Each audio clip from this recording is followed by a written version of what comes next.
আজকে সকালে ঘুম থেকে উঠে চলে গেলাম,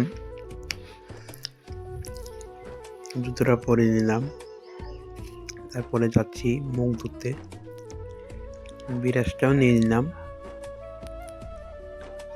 মুখ ধুয়ে চলে যাচ্ছি এখন আমি পাড়ার দিকে। এটা আমাদের এখানকার রাস্তা, এটা আমাদের এখানকার নদী। এই ভাইটা এখানে বল সেলাই করছিল, আমি দেখলাম ভিডিও করছি বলে ও হাসছিল। তারপর ওর বলটা আমার হাতে নিয়ে একটু ভিডিও করে চলে যাচ্ছি আবার মাচানের উদ্দেশ্যে। এই দেখো, ওইটা আমাদের মাচান। মাচানে এসে কিছুক্ষণ বসে থেকে আবার চলে যাচ্ছি বাড়ি। ওই দেখো দূরে, এটা আমাদের মাচান। আজকের ব্লগটা এখানে শেষ। রাধে রাধে।